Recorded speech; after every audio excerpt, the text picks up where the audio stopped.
guys, we're working on the interior today. See, we got a carpet off from the side of the console. Oh yeah, fitment ended up being pretty nice. I got the car on the ground now. Took it off jack stands. Of course, wheel got like hell in front because there's no engine up there. But you know, yeah, I think that's gonna be nice. This is what we got so far. The console is held in mainly by 4 screws. It looks misleading when you take the covers off, but there's one back here, there's one behind these connectors there, and it's the same side, same way on the other side. And when you pull those out, of course you gotta take your radio and stuff out, and you gotta take these corner pieces from the top side of the dash out. When you get those, you got 2 Phillips head bolts in these corners right here, same way on the other side, and the center console will come out. Of course, you got to take your armrest out, and there's a cover here with Phillips screws, and then you open it up, and you see those holes right there. So, but it's simple. It's a lot of screws, but it's really simple. The only other thing after you take the 4 bolts out, or 4 Phillips head screws, is you have to pull these looms, wiring looms, away from it. And I'm gonna go on the other side and show you the cigarette lighter has connectors. The ashtray has connectors too for the light bulb inside it, but you got to pull those off. And oh yeah, your relay, you got to take that off the side too. And like I said, you got to pull all these wiring looms away from it, and then it'll come right out. We get ready to get finished, and I'll show you what I'm talking about when we get done. You'll see it comes out in one piece. Oh yeah, the Phillips screws, the 4 that hold the center console in, if they've never been out before, they're gonna be really tight. So make sure, and see those are the same style too to hold that relay. Make sure you have the right size Phillips head. Press down as hard as you can. Make sure it's seated all the way, because these will strip out, and then you're gonna have to drill them or take some vice grips and try to get around the head of them to get them out. But that's just a tip for you. Something else, if you're doing this, pulling one of these consoles out, because like I said, this one's never been out in this car, and they were factory tight, and you gotta think they've been in here for over 20 years, so kind of a shock to the system when they're getting ripped out. So but yeah, just be mindful of that. The larger flat face style Phillips aren't that bad.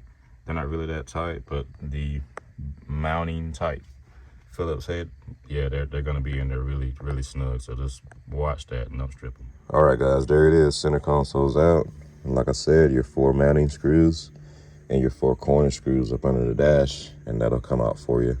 Also, remember, before you snatch the center console out, this wiring harness that goes to the cigarette lighter and your ashtray for its power, make sure you remove those before you pull it out, and put those over to the side. Remember also, if you haven't done this before, tagging back screws so you know everything goes.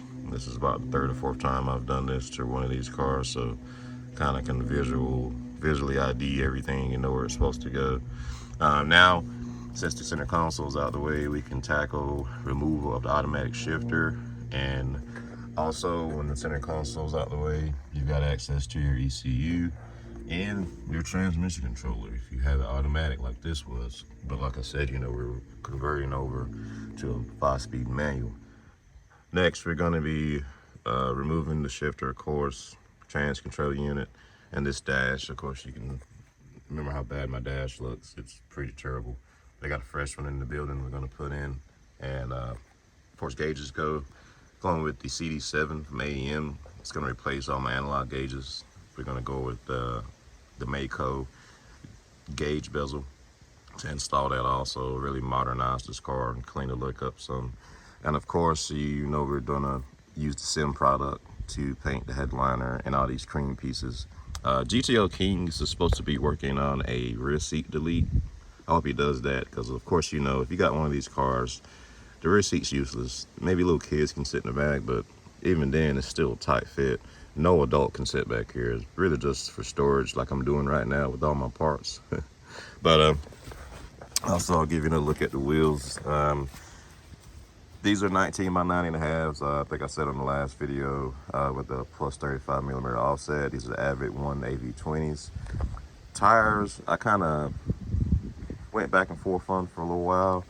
I got 265s in the front because I was gonna go square setup with those, but after seeing Jay's car at 3S Solutions, he's running 275 35 19s all the way around. So that's what these are on the back, and really fills the wheel well up.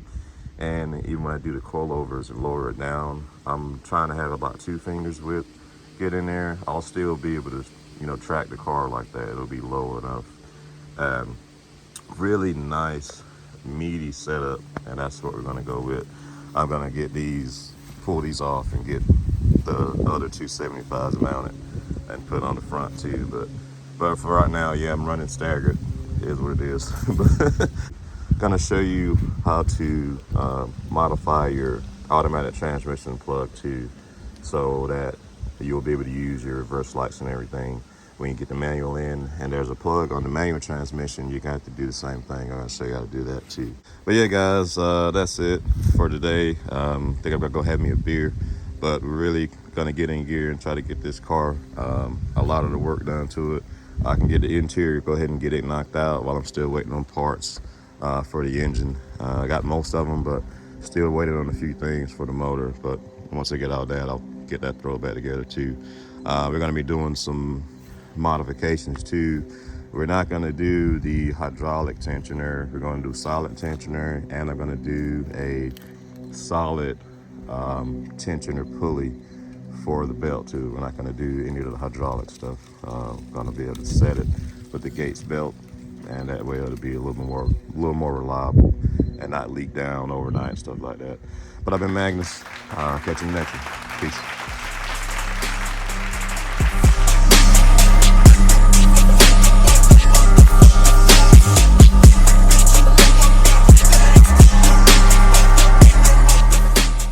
Arm yourself. Advanced Armor Light Firearms.